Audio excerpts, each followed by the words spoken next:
Salut à tous, c'est Pierre, j'espère que vous allez bien. On se retrouve aujourd'hui pour parler de Bayern Munich contre Manchester City. Pas mal de choses à dire, c'était un match très intéressant. Je vais pouvoir enfin régler mes comptes, il faut qu'on en parle.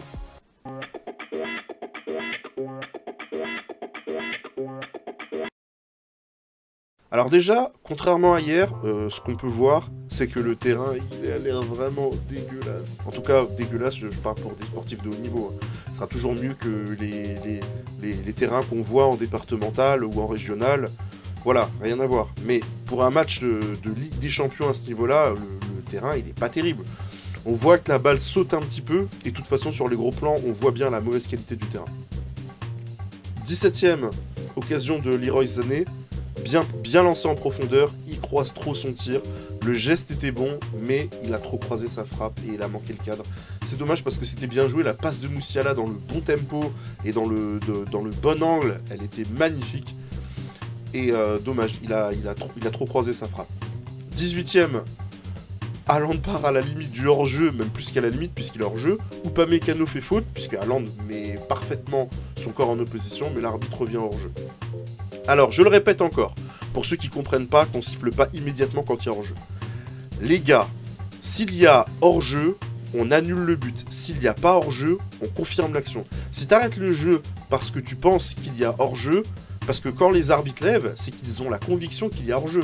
Bah, si tu arrêtes l'action qui aurait pu faire but, finalement, elle aura été annulée parce que tu as sifflé. Et à l'arrivée, l'arbitre n'a pas évité une erreur. Il en a commis une en arrêtant une potentielle action de but. Donc les actions doivent se jouer et après on corrige. Si t'arrêtes tout, il n'y a rien à corriger. Voilà, j'espère que c'est clair parce que les commentateurs continuent à nous gonfler avec ça. Bon, globalement, le Bayern domine, ils sont plus dangereux, City presse intelligemment, et ils n'envoient pas toute leur énergie dans le pressing, notamment sur la ligne la plus haute, avec Haaland, ils pressent à partir de la deuxième ligne du Bayern. Ça c'est quand même très intéressant. Après une demi-heure de jeu, il y a deux joueurs qui me tapent dans l'œil. Bernardo Silva, il est exceptionnel dans sa conduite de balle, dans ses dribbles, il est incroyable. Et Kimmich, toujours dans l'orientation du jeu, la couverture, voilà, c'est vraiment un excellent joueur. Et il y a Coman aussi. Ah oui, je dis deux joueurs, en fait c'est plutôt trois. Coman, il est exceptionnel dans les dribbles et la percussion, il fait un contrôle orienté à un moment donné, magnifique. Et voilà, en fait ce qu'il fait, c'est ce que j'attends d'un Leroy Sané. 35e minute, main de Upamecano qui me semble très sévère, mais bon, il applique le règlement. Upamecano ne doit pas se retourner. En fait, ça c'est ce qu'il faut comprendre, hein. Parce qu'il met les mains dans le dos, et finalement, c'est quand la frappe tourne, bah, il veut protéger son visage, donc il se tourne. Finalement, forcément, sa main, parce qu'elle peut pas rester dans son dos, donc elle a un mouvement, et finalement, dans le mouvement, il touche le ballon du bras. L'arbitre siffle penalty. Bon, moi, l'arbitrage, je vous prépare une vidéo là-dessus. Je sais pas quand est-ce que sortira, à mon avis, au deuxième semestre. C'est n'importe quoi, parce que le règlement n'est ni clair ni uniforme, ce qui fait que d'un match à l'autre, on n'y comprend rien du tout. Bon, cette action aurait pu faire débat, mais Haaland tire au-dessus, donc ça restera anecdotique. Ensuite, derrière, on a une belle occasion du Bayern de Munich, avec le fameux contrôle orienté extérieur du pied, magnifique. Ça, c'est un dribble, hein, plus qu'un contrôle. Hein. Le contrôle orienté comme ça, c'est quasiment un dribble. De Kingsley Coman, vraiment virevoltant. Il accélère, il la décale pour Musiala. Et Musiala, il glisse. Voilà, l'état du terrain, ça les a mis dedans. Et du coup, l'action ne donnera rien du tout. Voilà, la mi-temps se termine. Les Bavarois montrent de l'envie. Ça, c'est quand même quelque chose qui est bien. Ils montrent de l'envie. L'arbitrage de Clément Turpin, je sais pas, j'ai un peu de mal. J'avais jamais remarqué avant qu'un copain à moi me le fasse remarquer. Mais je sais pas, il a une... Je sais pas, on dirait qu'il veut jouer au shérif, je sais pas, j'ai un peu de mal. Début de deuxième mi-temps, à la 55e minute, un très beau contre de City. Jack Grealish lance Erling Haaland, qui a le temps de contrôler. Et d'ailleurs, il l'a fait à l'aller, hein, quand il met le centre pour Bernardo Silva. Mais là, il se précipite, et son tir axial est facilement capté par Sommer. Derrière, Coman, encore lui, part en dribble sur le côté, il élimine... franchement, tout le match, il nous a régalé avec sa percussion. Je pensais même qu'il allait peut-être même obtenir un penalty. Mais son centre-tir ne trouve personne. Et sur le contre, je crois que c'est Stones qui envoie un long ballon pour Haaland qui remise de la tête. pour Kevin De Bruyne, qui lui remet le ballon dans le bon tempo. Là, Haaland se retrouve en 1 contre 1 avec Upamecano, et là, je suis curieux. Je suis curieux de voir ce qu'il va faire, parce que Haaland, c'est pas un grand joueur de 1 contre 1. On sait qu'il est très bon dans la finition, etc. Mais c'est pas un joueur qui fait des crochets, des passements de jambes. Enfin, si, il fait des crochets, mais généralement, c'est des crochets longs. C'est pas... Voilà. Donc, je suis curieux de savoir qu'est-ce qu'il va faire. Sauf que Upamecano glisse. Et là, c'est fini. Haaland marque à bout portant. Et intime l'ordre aux supporters bavarois qu'il avait raillé lors de son pénalty manqué de se taire. C'est de bonne guerre. 0-1. Maintenant, le Bayern doit marquer 4 fois, c'est terminé. Là, je me frotte les mains parce que vous savez à quel point la décision de virer Nagelsmann m'a bien énervé. Donc, on va pouvoir... Alors, je vais pas vous mentir, hein. Moi, depuis le début du match, j'ai déjà préparé ma miniature, etc. C'est le Bayern est éliminé. Hein. Donc, la suite, Mané rentre. Alors, j'attendais de voir sa poignée de main avec Leroy Sané. Alors, elle était très froide. Mané a mis les 2 mains. Il lui a parlé. Sané en a attendu une de loin sans le regarder. Pour moi, c'est très clair, hein. La relation entre les deux hommes est brisée. Vous savez quoi ? La rencontre, elle est pliée. Je vais même pas parler des 15 dernières minutes, parce que de toute façon, il n'y a plus aucun suspense. J'ai hâte de voir la demi-finale entre City et le Real Madrid. Pour moi, ce sont les 2 meilleures équipes du monde à l'heure actuelle. Je saurais même pas vous dire qui est favori. Peut-être le Real Madrid. Leur losange magique, Kroos, Benzema, Modric... et Valverde n'a pas d'équivalent. Pour moi, ce sont les meilleurs du monde. Je saurais, franchement, je pense que City est une grande équipe. Et surtout, en plus, elle va être revancharde. Je mets le Real vraiment très légèrement favori. Donc vraiment, j'ai hâte d'avoir cette rencontre. C'est la rencontre que j'attendais. Pour moi, c'est même la finale avant l'heure. Parce que, je vous le dis honnêtement, je regardais les braquettes de Thierry Henry, Maca Richard... Carragher, ils avaient tous mis Naples qui passe devant le Milan. Je sais pas à quel moment, parce que moi, vous savez, ou si vous le savez pas, moi je suis un partisan de la Super League. À aucun moment j'ai vu Naples passer. Hein. C'est toujours les grandes équipes. Ce ne sont que les grandes équipes qui arrivent dans le dernier grand rendez-vous. Hein. Les Giroud, l'expérience qu'ils ont, etc. Ça, ce sont des choses que Naples n'a pas. Bref. Donc ouais, moi j'ai vu qu'ils mettaient Naples en finale même. Non, à aucun moment donné, ce sera l'Inter ou le Milan AC. Je ne saurais pas vous dire laquelle des 2 équipes sera en finale, mais ce sera une de ces 2 équipes-là.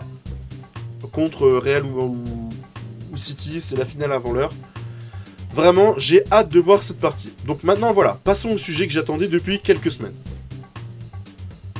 Maintenant que cette élimination est actée, c'est l'heure pour moi de régler mes comptes avec Oliver Kahn et Hassan Salihamidzic. D'abord, avant toute chose, je vais rappeler que si Oliver Kahn est récent dans la prise de décision directe du Bayern, Salihamidzic, lui, il a déjà tout gagné avec le Bayern en tant que directeur sportif. Il est en place depuis 2019, il a gagné le championnat, la Ligue des Champions, etc. Donc les mecs sont pas incompétents. Ils ne sont pas incompétents. Maintenant, cette décision de virer Nagelsmann, c'est une décision de fan ou de mec assis dans un bureau qui passe sa journée à regarder des chiffres, mais qui ne se soucie pas du réel. Le réel, c'est qu'il faut du temps pour construire une équipe. Faut arrêter avec ce discours qui m'énerve au plus haut point de vouloir tout et tout de suite. Il y a des mecs qui parlent comme ça, ils donnent leur avis, vous pourrez les trouver sur YouTube, et ils vous disent « Ah, le Bayern a eu raison de virer Nagelsmann », sous-entendu de ne pas avoir les résultats immédiatement. Et donc, que la courbe de progression des joueurs doit être immédiate. Pas le temps de rien. Et après, ils vont vous dire « Ah, mais les joueurs de foot, aujourd'hui, ce sont des robots, on leur en demande trop, il faut les laisser souffler. » Mais ça, c'est une contradiction, en fait. Parce que si tu attends des joueurs qui soient bons tout de suite, quand un coach arrive, ça veut dire qu'ils doivent être pressés comme des citrons pour obtenir le résultat immédiatement. Si tu dis qu'il faut les laisser souffler et aller à un rythme normal, tu dois accepter que ça va prendre du temps pour le coach pour arriver au résultat attendu avec les joueurs et peut-être quelques retouches. Donc, si c'est pour dire tout et son contraire, ça sert à rien de parler. Et vous pouvez pas vous cacher derrière « Ouais, mais ils ont quand même bien fait de le virer ». Non, les résultats démontrent qu'ils ont eu tort. C'est moins bien dans les résultats, dans le jeu et dans le comportement. Donc vous avez eu tort sur toute la ligne, et à moins de le reconnaître, et là pas de souci, arrêtez de donner votre avis pour dire tout et son contraire. Donc ça c'est une première chose. Deuxièmement, entre le moment où j'ai fait ma vidéo à chaud pour parler du licenciement de Nagelsmann et maintenant, les responsables de la déblaque débâcle, pardon, Kahn et Salihamidzic, ils ont donné des explications. Ils ont dit ceci: c'est notre devoir et notre travail d'assurer le succès sur le plan sportif. Raté. Les derniers jours ont été difficiles. Ce n'est pas une réaction de panique, ça n'a rien à voir, on a regardé tout ça de près, c'est une décision mûrement réfléchie. Si ça c'est mûrement réfléchi, heureusement que vous prenez pas des décisions à la va-vite. Parce que Bayern PSG, c'était le 8 mars, donc il n'était pas question de le virer à ce moment-là. Surtout que la prestation avait été convaincante, et que le Bayern pouvait en mettre 4 facilement. Derrière le 11, victoire du Bayern, ensuite défaite 2-1 contre Leverkusen. Ouais, Leverkusen, et derrière il est viré. Sachant que, pour être complet, en janvier, il y a eu 3 matchs nuls. Et si on prend le bilan depuis janvier, 10 matchs, 5 victoires, 3 nuls, 2 défaites. Deuxième à 1 ou 2 points du Borussia, avec 2 mois de compétition derrière. Donc ça, c'est un bilan de coach qu'il faut virer. Vraiment, c'est sérieux ça. Qu'on dise que le coach serve d'électrochoc quand ça va pas et que les joueurs ne répondent plus, ok, c'est une réalité.